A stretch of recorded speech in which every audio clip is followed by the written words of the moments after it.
Grab some microfiber dust pads and grab some non-slip rug underlays from the Dollar Tree. Lay out and overlap multiple rug underlays. Use tape or rug tape to attach the rug underlays together to make it larger. Grab a microfiber dust pad and flip it over to the bottom and completely cover it with glue and adhere it to the rug underlay. Keep continuing the process to add glue until the rug underlay is completely covered. Grab another microfiber dust pad and cut some square shape to fill in some of the bare areas. And then use some scissors to trim off any of the rug underlay that's showing.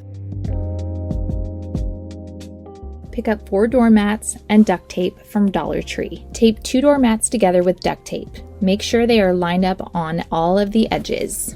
Attach the other 2 doormats to create one larger mat. Secure with duct tape across the outer and inner edges. Add duct tape strips all across one side of the mat, covering it completely. Take fabric of choice and wrap it around the large mat. Cut the edges of the fabric to make it about 3 to 4 inches wider than the perimeter of the mat. Fold around the mat and use a hot glue gun to secure the fabric in place. Take Scotchgard and spray a couple of layers on the mat outdoors to add a protective, waterproof layer.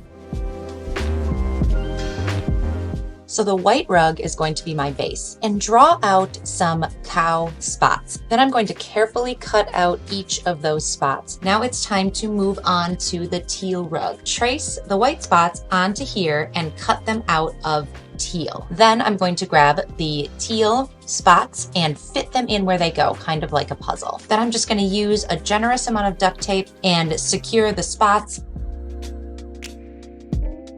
Next time you're at the thrift store, pick up a couple of table runners. I want to make sure that the good side is facing down, and I'm just going to use some really strong duct tape to hold these together. I want to make sure the edges of this rug are even all the way around and up on the top. So I'm going to fold that down and then duct tape that part down. I picked up an inexpensive woven rug at IKEA. I started by pulling the bins out of their storage area, and I'm going to lay the rug down flat and then put the bin on top to measure how much fabric I need. To attach the rug to the bin, I'm going to use hot glue. So I'm gluing it to the back, so the handle part of the bin is actually going to be on the back and this fabric is going to be on the other side. I'm going to wrap those sides of the rug around and secure it to the sides. Now I'm going to add a handle to this bin. So I'm going to poke a hole into the handle, one on each side, and stick the brad through. Punch a hole through the rug and through the storage bin, and then push that brad through. And then on the inside of the storage bin, I'm going to push the 2 ends of the brad down to secure it in place. I scooped up this rug off of Facebook Marketplace, vacuumed the rug, sprayed the whole rug with just some water. I followed the instructions on the back of the dye box, sprayed on the dye, also doing a second coat of the dye, looping around the yarn around my 4 fingers, place that underneath, and then I'm going to tie that off and I'm going to cut open the loop. Threaded the end of the tassel on there.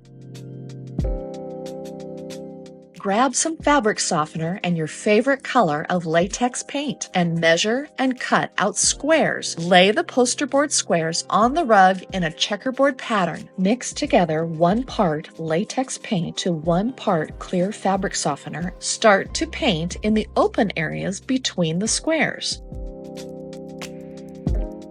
So for this project, we're going to be using an outdoor paint. Measure off 2 inches all the way around, and then we'll go ahead and add our stripe. We're going to go ahead and remove the tape. The black stripe is going to be next.